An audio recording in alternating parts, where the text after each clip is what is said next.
तारीख 19 जुलाई साल 1976। फ्रांस के नीस शहर में लोग अपने रोजमर्रा की जिंदगी में व्यस्त थे। नीस शहर के सोसाइटी जनरल बैंक का दिन भी एक आम दिन की तरह जा रहा था, जिसकी शुरुआत सुबह बैंक के खुलने से हुई। सुबह के करीब 9 बजे बैंक के ऑफिसर्स द्वारा बैंक के वॉल्ट को खोले जाने की तैयारी की जाती है, ताकि उस दिन होने वाली पैसों की ट्रांजैक्शंस के प्रोसेस को शुरू किया जा सके। अब चूंकि 1976 में ऑनलाइन ट्रांजैक्शंस या नेट बैंकिंग जैसी सुविधाएं नहीं थी, इसलिए दिन भर का पूरा ट्रांजैक्शंस ज्यादातर कैश और थोड़ा गोल्ड के रूप में हुआ करता था। बैंक के वॉल्ट यानी तिजोरी में करीब 10 मिलियन कैश और 4000 सेफ डिपॉजिट लॉक बॉक्सेस थी। बैंक ऑफिसर रोज की तरह लॉक पैटर्न से दरवाजा अनलॉक करने की कोशिश करता है, लेकिन वॉल्ट का दरवाजा नहीं खुलता। कई बार कोशिश करने के बाद भी जब वॉल्ट का दरवाजा नहीं खुलता तो बैंक वाले वॉल्ट बनाने वाली कंपनी को फोन करता है। दरअसल बैंक के वॉल्ट का दरवाजा 75 इयर्स पुराना हो चुका था, जिस कारण पहले भी कई बार ऑफिसर्स को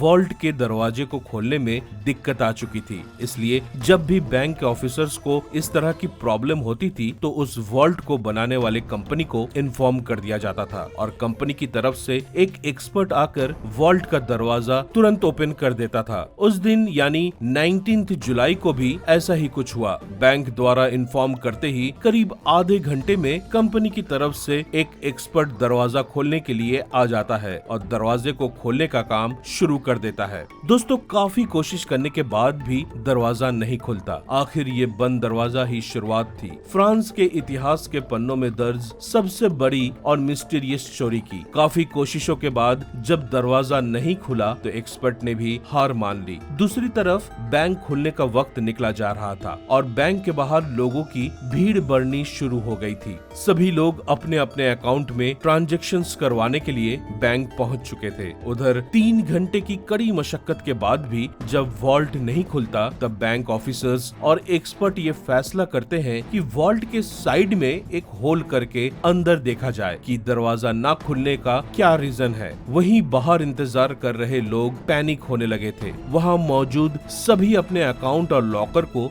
देखना चाहते थे ताकि वो जल्द से जल्द अपने ट्रांजैक्शंस को पूरा कर घर जा सके, पर बैंक की तरफ से डिले होने का कोई स्पेसिफिक रीजन नहीं मिलता, जिस वजह से लोग और भी परेशान हो जाते हैं। इसके बाद लॉकर को ड्रिल करने का काम शुरू किया गया और लगभग दिन के 3 बजे लॉकर के साइड में एक बड़ा छेद किया गया, जिससे अंदर झांक कर पता लगाया जा सके कि वॉल्ट न खुलने का क्या कारण है। जब ऑफिसर अंदर झांक कर देखता है तो उसके होश उड़ जाते हैं, क्योंकि किसी ने अंदर की तरफ से वेल्डिंग करके लॉकर के दरवाजे को अंदर से लॉक कर दिया था, जबकि ऐसा होना इम्पॉसिबल था, क्योंकि अंदर जाने का सिर्फ एकमात्र रास्ता लॉकर के दरवाजे से ही होकर गुजरता था और बाहर से लॉकर के साथ किसी भी तरह की छेड़छाड़ नहीं हुई थी। दोस्तों, ये कोई आम लॉकर नहीं था। इस लॉकर के दरवाजे का वजन ही करीब 20 टन था और पूरी दीवार लोहे की बनाई गई थी। इस वॉल्ट को बनाने वाली कंपनी को इस पे इतना भरोसा था कि बैंक में इस वॉल्ट के लिए कोई सिक्योरिटी अलार्म भी नहीं बनाया गया था। लेकिन वॉल्ट की ऐसी हालत देखकर कंपनी के ये सारे दावे खोखले नजर आने लगे थे। उसके बाद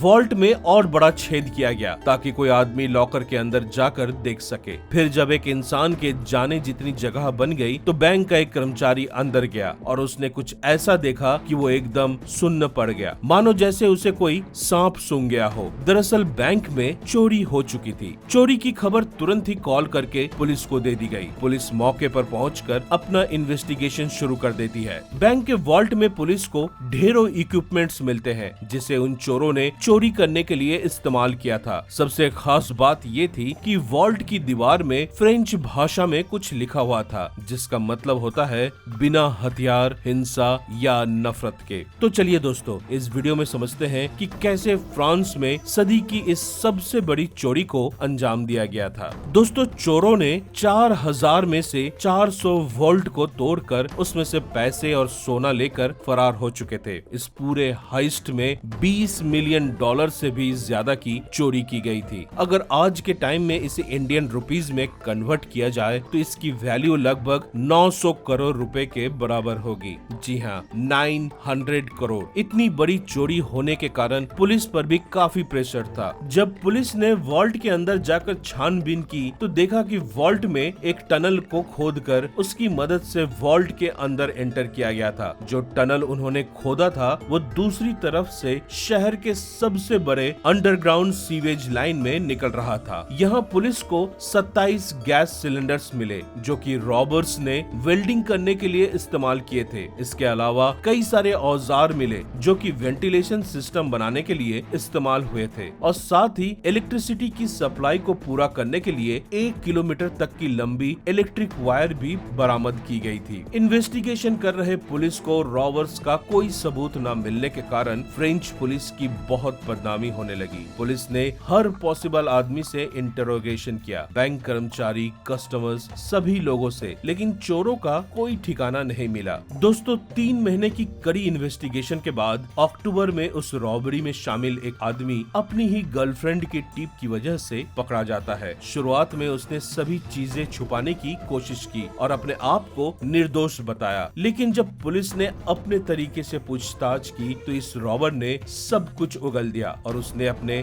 बाकी के सभी ग्रुप मेंबर्स का भी खुलासा कर दिया, जिसके बाद सभी रॉबर्स पुलिस की गिरफ्त में थे। लेकिन पुलिस अभी भी कंफ्यूज थी क्योंकि जो गैंग पकड़ा गया था वो छोटी मोटी चोरी किया करता था। उनका अचानक इतनी चालाकी से $20 मिलियन की चोरी करना पुलिस को हजम नहीं हो रहा था। पुलिस समझ गई थी कि इस गैंग का और पूरे प्लान का रियल मास्टरमाइंड कोई और ही है। आखिर इंटरोगेशन के दौरान सभी ने एक आदमी का नाम बताया जो इस पूरे प्लान का मास्टरमाइंड था। ये शख्स था एल्बर्ट स्पेजियारी, जो कि पेशे से एक फोटोग्राफर था। जब पुलिस ने एल्बर्ट को पकड़ा तो कुछ सेकंड के लिए खुद पुलिस भी शॉक में थी क्योंकि वो किसी तरह से भी कोई क्रिमिनल नहीं लग रहा था। एल्बर्ट के नेबर्स का भी उसके बारे में यही कहना था कि एल्बर्ट एक सीधा साधा फोटोग्राफर है जो एक नॉर्मल जिंदगी जी रहा था, लेकिन असल में एल्बर्ट एक बहुत ही शातिर चोर था जिसकी बैंक में चोरी करने की प्लानिंग कुछ महीने पहले से ही शुरू हो गई थी। दरअसल एल्बर्ट 12 साल की उम्र से ही एक ट्रेजर हंटर की तरह किसी खजाने की खोज करना चाहता था और उसे लगा कि ये चोरी उसके ट्रेजर हंटर के शौक को पूरा कर देगी, इसलिए एल्बर्ट ने इस चोरी को अंजाम दिया। इस चोरी को बारीकी से अंजाम देने के लिए सबसे पहले एल्बर्ट उसी बैंक का कस्टमर बनकर वहां गया और वहां उसने सभी लॉकर और वॉल्ट की तस्वीरें ले ली। फिर एक दिन एल्बर्ट ने बैंक के सिक्योरिटी सिस्टम को समझने के लिए अपने ही लॉकर में एक अलार्म क्लॉक को रात के 2 बजे के अलार्म पर सेट करके रख दिया। जब रात के 2 बजे जोर से अलार्म बजा तो बैंक में किसी भी तरह का कोई सिक्योरिटी अलर्ट नहीं हुआ, जिससे एल्बर्ट को ये यकीन हो गया कि बैंक में किसी भी तरह की कोई अलार्म या सिक्योरिटी अलर्ट नहीं है। अब अपने नेक्स्ट स्टेप पर एल्बर्ट एक इंजीनियर बनकर सिटी गवर्नमेंट के ऑफिस गया और शहर का पूरा मैप लेकर उसे समझने की कोशिश करने लगा। इस दौरान उसे पता चला कि शहर के सबसे बड़े सीवेज लाइन में अगर 26 फुट का टनल बनाया जाए तो वो सीधा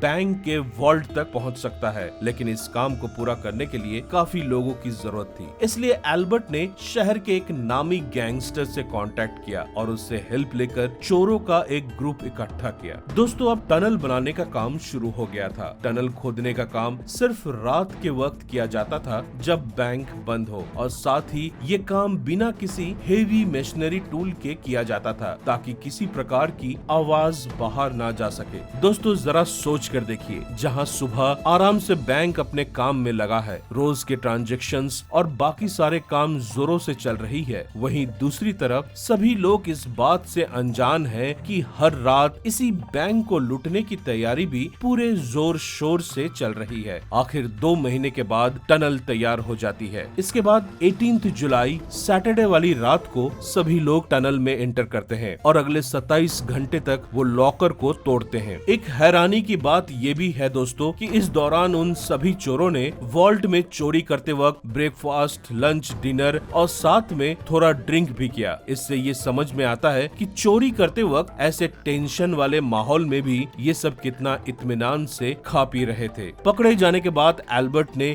ये सब चीजें पुलिस के सामने कन्फेस कर ली थी, जिसके बाद उसे कोर्ट में भेजा गया और वहाँ भी जज के सामने एल्बर्ट ने सब कुछ कबूल कर लिया। इंटरोगेशन के दौरान एल्बर्ट ने एक शर्त रखी कि वो लूटी हुई रकम की पूरी डिटेल्स सिर्फ जज को ही बताएगा और ये डिटेल्स वो एक पेपर पर कोड वर्ड में लिख कर देगा। एल्बर्ट की सुनाई के वक्त जज ने एल्बर्ट को अपने चेम्बर में बुलाया। उन्होंने एल्बर्ट को वो कोड वर्ड वाला पेपर दिया और उस पेपर को एक्सप्लेन करने की रिक्वेस्ट की। दोस्तों, एल्बर्ट जज के बगल में खड़ा होकर कोड वर्ड वाला पेपर को एक्सप्लेन कर रहा होता है कि तभी डिस्कशन करते करते एल्बर्ट रूम के खिड़की के पास जाता है और वहाँ से सीधा नीचे कूद जाता है। ये रूम फर्स्ट फ्लोर पर था और खिड़की के ठीक नीचे एक कार खड़ी थी। एल्बर्ट गाड़ी की छत पर जा गिरा और जल्दी से एक बाइक जो पहले से ही उसका इंतजार कर रही थी उस पर बैठकर रफू चक्कर हो गया। पुलिस ने बहुत दूर तक उसका पीछा किया लेकिन वो भागने में कामयाब रहा। इसके बाद पुलिस ने सालों तक उसे ढूंढने की कोशिश की लेकिन एल्बर्ट गायब हो गया।